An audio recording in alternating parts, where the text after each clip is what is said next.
turminha, tudo bem? Aqui quem fala é o professor Eduardo Ribeiro. Eu sou professor de História. Sou formado pela Universidade Católica de Pernambuco, no curso de licenciatura plena em História. Sou professor de formação e eu tenho pós-graduação e especialização em andamento pelas Faculdades Integradas de Patos em História do Brasil. Hoje a gente vai bater um bate-papo muito bacana, muito interessante, sobre a história da educação no mundo. Como é que é educação? Como ela funciona? O que ela é, necessariamente? Qual é o conceito da educação? Como é que essa história da educação ela começou a se formar no mundo? Como que a educação ela se apresenta hoje? Ela é inclusiva? Ela é excludente? Se é inclusiva ou excludente, quais são as origens disso? É uma coisa nova? É uma coisa antiga? Vamos parar para pensar nisso. A gente vai hoje refletir um pouco sobre isso e fazer aquele bate-papo sobre a história da educação no mundo. A gente vai perceber como um processo de educação, necessariamente, de sua gênese, de sua formação, as raízes de como a educação ela foi idealizada permanecem vivos ainda nos dias atuais. Então são essas nuances que a gente hoje vai começar a falar. Tá certo, pessoal? Lembrando que eu sou formado em História pela Universidade Católica de Pernambuco e eu tenho especialização em andamento em História do Brasil pelas Faculdades Integradas de Patos, a FIP. Bom, pessoal, antes da gente necessariamente começar a falar sobre história da educação, eu acho que antes de falar da história, deveríamos entender primeiramente o que é educação. Professor, vai partir da Gênese, da Gênese, da Gênese, da Gênese, da Gênese, da Gênese? Pretendo. Até porque para a gente entender a história de um determinado conceito, primeiro a gente tem que saber o que é esse conceito. Concordam? Então assim, em primeiro lugar, se eu parasse para perguntar para vocês, vamos lá pessoal, um momento, para pensar, o que é educação? Educação. Se fosse uma sala de aula, né, tradicional, numa escola, num curso, sempre tem aqueles que levantam a mão, eu. Aí tem sempre o primeiro que diz, a educação é ligada à escola. Será? Só isso? A educação, para existir, ela tem que ser atrelada a uma instituição? Bom a gente refletir sobre isso. Importantíssimo a gente pensar sobre isso. Aí vem o segundo e diz, professor, eu acho que a educação é ligada à ideia de comportamento. Bom, só isso. A educação, para existir, precisa desse fator comportamento? Professor, claro. Ninguém vê uma criança, um adolescente, um adulto, um idoso, que é daquele jeitinho, e diz assim, esse camarada, essa criança, esse adulto, esse jovem, esse idoso, não é educado. Que pessoa mal educada não se comporta, não sabe se comportar, não sabe se portar nos lugares. Mas a educação é uma coisa tão pequena disso, que é ligada a padrões comportamentais, não que não seja, mas só. Então são coisas que a gente tem que refletir no nosso momento atual, na nossa aula de hoje. A educação, ela é uma coisa muito mais ampla do que um modo de se portar, do que um modo de estar, do que está atrelado a uma instituição, mesmo que essa instituição seja uma escola. A educação é uma coisa muito maior que isso, pessoal. A educação é uma coisa tão grande que ela é atrelada a nível sociedade. Entendeu? A educação são padrões comportamentais. Então, como é que você definiria, professor, educação? Olha, educação nada mais é do que um processo, porque a educação ela é processual. É um processo pelo qual a sociedade ela molda os seus indivíduos de acordo com a sua imagem e os seus interesses. Então a educação é um processo que pega esses indivíduos sociais e transforma-os como membros ativos daquela sociedade. Como assim? Se é uma sociedade agrícola, Não interessa, não importa, não faz tanta relevância que uma pessoa ela tenha outros padrões de vida, de atividade do trabalho, educacional, que não sejam ligados a práticas agrícolas. Entendeu? Se é uma sociedade industrial, a gente tem uma intensificação de uma educação ligadas a práticas da indústria. Então a sociedade, ela é moldada. E mais ainda, ela molda os indivíduos de acordo com seus interesses. Isso é educação. Então, para uma determinada sociedade, a educação ela é interessante que seja aplicada de determinada forma. Para outra, o modelo educacional é outro, porque a sociedade também é outra. Então a educação é esse processo, certo, de moldagem dos indivíduos de acordo com o interesse da sociedade vigente. Por isso que a gente explica que a sociedade japonesa, por exemplo, a educação japonesa, ela é tão diferentíssima da educação no Brasil. Sociedades distintas, com interesses distintos, práticas culturais distintas. Isso faz com que o processo educacional também, e a sua influência sobre os indivíduos, seja diferente. Entenderam, pessoal? Se tiverem alguma dúvida, vocês podem pôr aqui nos comentários que eu respondo, certo? E é o seguinte, então, professor, para onde o senhor quer ir com isso? Agora que a gente entendeu o conceito de educação, certo? Para onde você quer ir? Onde você quer chegar?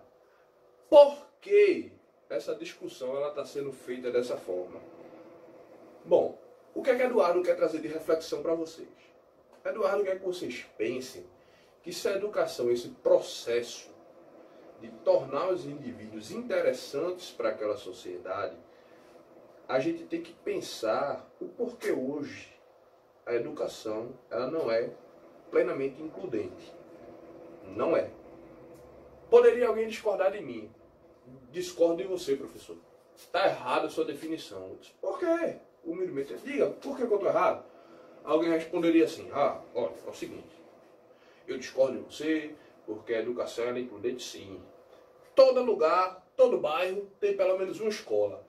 Privada ou pública, mas tem pelo menos uma instituição escolar. Praticamente todas as crianças do Brasil têm acesso à educação. Como é que você diz que a educação é excludente? Por quê? Explique. Eu responderia quem questiona dessa forma, da seguinte maneira. Olha, meu querido, veja bem, meu querido e minha querida. De fato, para pessoas que vivem em uma região de capital, centros urbanos desenvolvidos, ou regiões metropolitanas, de fato, há várias opções de unidades escolares. Será que quem mora no interior do Brasil, no sertão nordestino, nos sertões nordestinos, será que tem as mesmas oportunidades? Será que também tem tantas escolas lá? Quem mora em áreas rurais, será que também tem tantas opções escolares? Quem mora em comunidades indígenas e quilombolas, será que também tem tantas opções? Isso é um primeiro questionamento. Ou seja, não dá para a gente poder comparar uma realidade de um Brasil como se fosse uma coisa homogênea. O Brasil é um país de tamanho e proporções continentais, pessoal. Então o Brasil, por ser um país continental, não tem como se fazer essa comparação. É absurda, é errônea, não tem condições de um negócio desse. O Brasil de quem mora em capitais, regiões metropolitanas, do litoral, é um. O Brasil de quem mora no sertão, no interior, é outro. Certo? Professor, eu moro no interior para lá de desenvolvido. Que bom. Será que isso é regra ou é exceção? A maioria dos sertões não são tão desenvolvidos economicamente falando. Então, é uma exceção.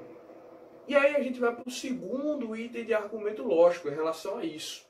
Fora essa questão, a gente tem que pensar da seguinte forma. Por mais que, supondo que todas as crianças do Brasil, o que é uma mentira isso, mas supondo que todas as crianças do Brasil tivessem acesso à escola. Que bom, todo mundo está na escola. Nesse fantástico mundo utópico, né? Se todas as crianças estivessem na escola, essas escolas, elas teriam a mesma estrutura, elas teriam a mesma oportunidade, elas teriam a mesma capacidade de investimento. Será? Não teria. Basta a gente fazer uma comparação entre a escola privada no Brasil, as grandes escolas privadas, e as escolas públicas. Será que elas têm a mesma estrutura? Será que elas têm a mesma condição? Não tem. Não tem. Então, por que, professor? Por quê? Isso é um questionamento que a gente vê, que a educação no Brasil, ainda assim, é muito excludente. Ela é excludente. Infelizmente, apesar do ano que nós estamos, do século que a gente está, a educação no Brasil, ela é excludente, em essência. Porque o projeto de educação, quando ele foi idealizado, ele é criado de forma excludente. A educação ela não foi pensada para ser democrática. Infelizmente. Por isso que hoje ela é excludente. Mas, como eu, vocês que estão assistindo, somos pessoas que temos a ideia, o objetivo de transformar o Brasil por meio da educação, nós estamos lutando para que isso mude, nós estamos investindo para que isso mude. Então, creio que em um futuro bem próximo, essa realidade ela vai mudar. É uma estrutura de desigualdade que precisa ser quebrada. É sobre isso que a gente vai falar hoje, certo? Até aqui, pessoal. Alguma dúvida? Deixa nos comentários, tá? Continuando. Então, certo, professor. Ok. Entendemos que a educação no Brasil, ela é desigual. Verdade. Ela não é democrática. Pode até ser no discurso. Na praxis, não. Não é democrática. Entendemos isso também. Entendemos que os centros econômicos, eles detêm melhores condições de investimento em material didático, estrutura, organização. As crianças elas não precisam se preocupar com outra coisa, a não ser em estudar. Coisa que para crianças, até de quem mora nas próprias regiões metropolitanas, nos grandes centros urbanos, crianças da classe C, D e E, elas vão para a escola, mas a preocupação delas não é só a escola. Deveria ser, mas infelizmente não é, por uma realidade econômica. Essas crianças elas têm que se preocupar em trabalhar. Infelizmente, muitas ainda trabalham para poder complementar a renda da família. Muitas se preocupam se vão conseguir se alimentar ou não. Então isso é um dado alarmante. Como eu disse, a educação ela é democrática ainda no discurso. Na prática, não. Certo, professor. Entendemos sobre isso. Agora vamos falar sobre a história da educação? Você disse anteriormente, Eduardo, que a educação no Brasil, ela, não só no Brasil, mas a nível mundo, ela é pensada, é um projeto pensado de forma excludente. Por isso que hoje a educação ela permanece sendo excludente. Como é que isso começa? Onde é que surge a educação? Vejam, em primeiro lugar, para a gente falar da história da educação, vamos diferenciar os tipos de educação. Como eu disse a vocês no começo, questionando o que é educação? É só estar na escola? É se comportar? Vamos colocar e dimensionar a educação em dois tipos. Primeiro tipo, educação institucionalizada. Essa é ligada à escola. Essa tem como preocupação os conteúdos didáticos trazidos pelos professores. Ela tem toda aquela questão normatizada, regulamentada, ela precisa de determinadas práticas avaliativas. Essa é a educação institucionalizada. A gente também tem uma educação não institucionalizada, uma educação informal. Então, se a gente for pegar a educação unicamente de forma segmentada, a educação ela surge quando o ser humano surge também. A partir do momento que um determinado ser humano ensina outro a fazer qualquer coisa, seja caçar, seja plantar, seja fazer qualquer coisa, ele cometeu um ato educativo. Ele ensinou, o outro aprendeu. Isso é educação. Então a educação propriamente dita surge com o advento do ser humano. Agora, se a gente for parar para pensar numa educação institucionalizada, essa sim, meu amigo, é diferente. Uma educação que precisa de escola, de conteúdos, ela nasce de forma desigual, nasce de forma aristocrática. Então, os primeiros casos de educação que a gente pode colocar como um projeto educativo de fato, vem da Grécia Antiga, sobretudo de Atenas. Sobretudo. Não necessariamente só de Atenas. Com o advento do início da filosofia, certo? A partir do século V, VI a.C., com os filósofos pré-socráticos, com Tales de Mileto e outros, a gente tem início a um processo de educação. A gente tinha um Tales, depois outros os que o sucederam, Anaximes, Anaximandro, Heráclito, Parmênides, que eles desenvolviam práticas educativas. As pessoas ficavam com eles, discutiam, trocavam ideias, mas eu gosto de falar mais sobre essa questão dos pré-socráticos como fruto, como uma gênese, como uma origem dessa educação ocidental, como uma origem. A partir de Sócrates é que a educação toma um outro princípio.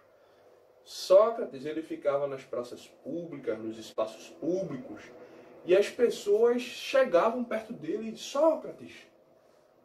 Eu digo, diga meu filho, fala, estou ouvindo. Sócrates, olha, por exemplo, o que é a beleza, Sócrates? Sócrates olhava para a pessoa e dizia, certo, o que é a beleza, meu amor? Diga você o que é a beleza, vai, explique para mim. Sócrates é o seguinte, eu acho que a beleza é quando alguma coisa é bonita. Oh, sério? Tipo, um exemplo, Sócrates, Paula é bonita. Certo, meu amor, Paula é bonita. Você, através da sua análise, você está me explicando que o que é beleza, ou você está dando uma definição de beleza? A pessoa parava e disse, poxa, é mesmo? Caramba! E Sócrates ele fazia seus métodos, suas análises, seguindo esse padrão. Essa didática socrática, conhecida como maêutica, em uma homenagem à mãe de Sócrates. Maêutica é uma palavra do que vem do grego, significa parto, ligada a parto, porque a mãe de Sócrates, ela era parteira, então essa didática dele é muito em homenagem à mãe. A mãe de Sócrates, ela parteira, ajudava as mulheres a terem seus filhos. Sócrates dizia que fazia a mesma coisa, mas no sentido mais metafísico. Como assim? O método de ensino socrático era baseado exclusivamente e unicamente em fazer as pessoas terem seus partos de ideias. Então o método socrático é o parto de ideias, é a maêutica. Sócrates ele não dava respostas prontas e formuladas a ninguém. As pessoas questionavam, Sócrates, o que é tal coisa, Sócrates? Sócrates não dizia, nunca respondeu ninguém assim.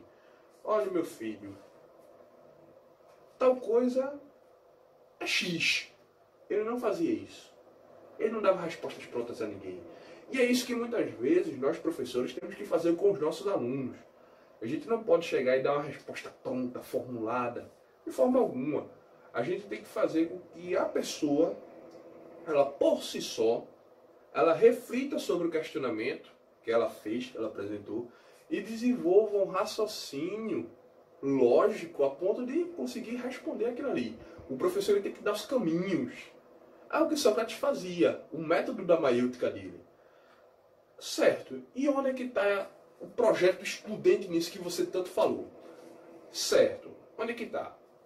Todo cidadão ateniense poderia estar com Sócrates nas praças, ouvindo os ensinamentos dele, que ele dava sobre democracia, sobre política, sobre raciocínio lógico matemático, geometria. Todo mundo poderia acompanhar Sócrates? Primeiro que, em Atenas, na época, Atenas do século V a.C., a Atenas socrática, a maioria da população não era sequer considerado cidadão. Mulheres não eram consideradas cidadãs na Atenas de Sócrates. Estrangeiros não eram considerados cidadãos. Sem falar que a polis de Atenas, ela ainda por si, ela contava com mão de obra escrava. E os escravos também não eram cidadãos. Então só quem poderia acompanhar Sócrates eram os cidadãos. Veja a quantidade de parcela da população que foi excluída. Porque para a educação ateniense da época não interessava que esses grupos que não eram considerados cidadãos aprendessem alguma coisa. Para o interesse da sociedade da época não interessava. Não interessava porque a educação é libertadora. A educação ela transforma. Ela abre a mente das pessoas e essas pessoas elas não são mais manipuladas, não são ludibriadas. E isso é perigoso para os interesses da sociedade. Então esses grupos eram excluídos. Então por si só a gente tem uma educação que por si já é excludente. E dos que são considerados cidadãos, quem são? Homens e ricos. Todos poderiam? Depende. Sendo rico, acompanhava Sócrates. A educação socrática era para quem era da aristocracia, quem era elitizado. Por quê? Quem era pobre tinha que trabalhar para se manter. Os cidadãos atenienses eles viviam do ócio. Ou seja, eles viviam sem trabalhar. As suas atividades eram só para voltadas à questão educacional. Então, o Sócrates, ele dava aulas, ele ensinava para pessoas que tinham condições, não era para qualquer um que Sócrates dava seus ensinamentos, não. Então, a gente percebe o caráter excludente da educação. E isso é uma raiz que permanece até os dias atuais. Quem tem, por mais que hoje a educação ela seja, no discurso de novo eu disse, democrática, todo mundo tem acesso, é regulamentado por lei que todas as crianças elas devem estar em unidade escolar, de fato, é um grande avanço. Mas as escolas, para quem não tem e para quem tem, são diferentes. Então a gente não tem uma educação plenamente democrática. Isso faz com que o Brasil ainda hoje continue sendo um país desigual, desigual ao extremo. Um país que a gente para pensar e diz, meu Deus, por que o Brasil é assim? Por que o Brasil não consegue se desenvolver? Apesar de ser um país que tem uma economia riquíssima, é um país que tem a maior zona agrícola do mundo, é um país repleto de recursos minerais, vegetais, uma área extensa, quinto maior país do mundo em tamanho territorial. E por que o Brasil não consegue deixar de ser desigual? Porque a educação ela é desigual. Certo, mas se nasceu como um projeto desigual, no resto do mundo também não é? Em determinados países, a escola onde estuda o pobre é a mesma escola onde estuda o rico. Exemplos. Pesquise na internet os países nórdicos, como é que eles fazem. Suécia, como é que é o modelo educacional lá, Suíça. Esses países nórdicos da Europa, o modelo educacional é outro. É a mesma escola para o rico e para o pobre. Em consequência, o índice de desigualdade social é mínimo. O país se desenvolve. Já o Brasil, as diferenças são muito gritantes. Muito gritantes. Na Grécia Antiga, isso era um modelo que existia. Que continuava. Sócrates depois morre, como todo mundo já conhece a história, né? Ele é condenado por teve uma acusação de que ele estava corrompendo os jovens na Grécia Antiga, porque ele estava ensinando esses jovens a pensar e a raciocinar, e os políticos não gostaram de saber que tinha um camarada ensinando as pessoas a ter um raciocínio lógico criativo. Isso não é interessante, a educação ela é perigosa, e Sócrates é condenado por ensinar as pessoas a pensar, pasmem. Depois Sócrates ele é sucedido por Platão, Aristóteles, mas a educação ela continua com o mesmo princípio de desigualdade, de exclusão. Para vocês terem ideia, Aristóteles, também no século V a.C., Aristóteles ele fez uma declaração, pessoal, que beirava o absurdo. Aristóteles ele dizia o seguinte, que os surdos eles eram incapazes de participar do processo educativo. Aristóteles ele dizia que os surdos nem sequer eram pessoas, porque eles não eram dotados da principal ferramenta do ser humano, a linguagem. Isso que nos aproxima.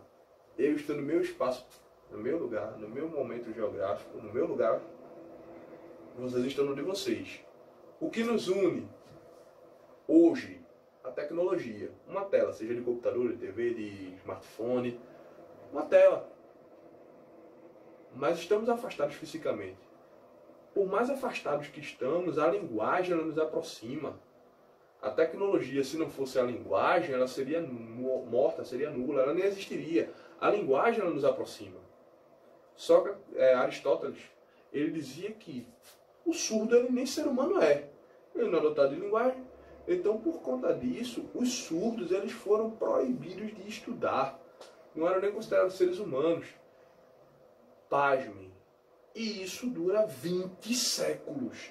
Do século V a.C., ou seja, 500 anos antes de Jesus nascer, até o século XV depois de Cristo, durante, ou seja, 20 séculos europeus, os surdos eles foram totalmente, mortalmente excluídos do processo educativo, por conta de uma fala que Aristóteles deu.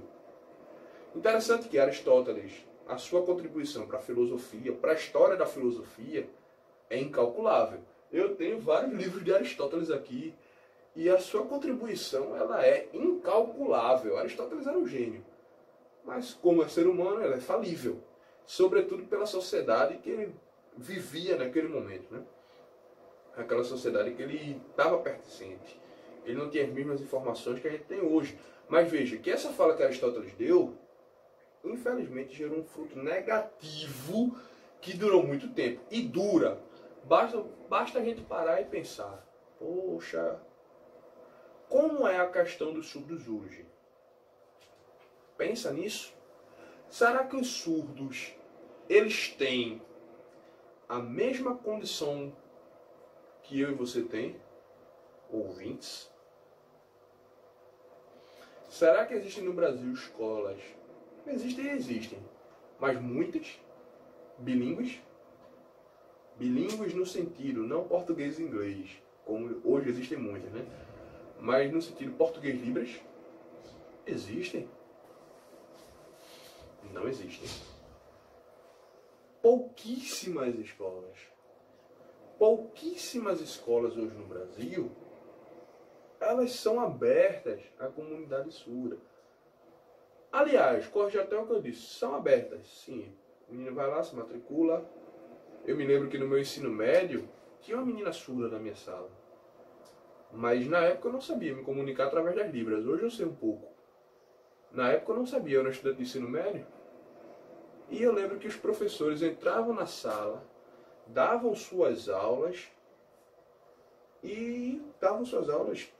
completamente oralizados.